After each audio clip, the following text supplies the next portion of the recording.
পৃথিবীর সবথেকে ভয়ঙ্কর পতাকা কালো পতাকা উড়ালো ইরান। আমরা জানি কালো পতাকার মানে কি। নবী সাল্লাল্লাহু আলাইহি ওয়াসাল্লাম বলেছেন, ইমাম মাহাদির সঙ্গে যোগ দিবে একদল সেনাবাহিনী যারা কালো পতাকাধারী হবে।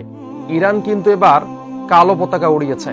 এক কথায় হয়তোবা এবার মহাযুদ্ধ পৃথিবীতে লাগবে। আর নবী সাল্লাল্লাহু আলাইহি ওয়াসাল্লাম কিন্তু ইরানের ইস্পাহানের কথা বলেছেন, এখান থেকে 70,000 ইহুদি বের হবে যারা দাজ্জালের সঙ্গে যোগ দিবে। তবে ইরানের মধ্যে আরেকটা জায়গা আছে খোরাসান, এই খোরাসান থেকে একদল বাহিনী বের হবে যারা ইমাম মাহাদির সঙ্গে যোগ দিবে, যাদেরকে পৃথিবীর কোনো শক্তি আটকাতে পারবে না। আল্লাহর সাহায্য তাদের হাতে থাকবে, আল্লাহর সাহায্য তাদের কাছে থাকবে এবং তারা কালো পতাকাধারী হবে। তবে কি ইমাম মাহাদি এসে গেল? তবে কি সেই পারমাণবিক যুদ্ধের সময় এসে গেল? ইরান কালো পতাকা উড়িয়ে কিসের ইঙ্গিত দিচ্ছে? ইরানের মানুষেরা মনে করে কালো পতাকা উড়ানো হয় ওই কারণে যখন সর্বাত্মক যুদ্ধের প্রস্তুতি গ্রহণ করা হয়, হয় মারবো না হলে মরবো। আয়াতুল্লাহ আলী খামিনি যেই দিনে মারা গেছে সেই দিনই তাদের সব থেকে বড় মসজিদের মেম্বারে কিন্তু তারা কালো পতাকা উড়িয়েছে।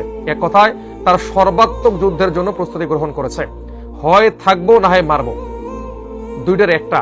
তো কালো পতাকা অবশ্যই কাফের মুশরিকদের কাছে ভয়ঙ্কর, কেননা তারা নবী সাল্লাল্লাহু আলাইহি ওয়াসাল্লামের ভবিষ্যৎবাণীগুলো পড়েছে। তারা জানে এই কালো পতাকা অত্যন্ত ভয়ঙ্কর ইহুদি খ্রিস্টানদের জন্য।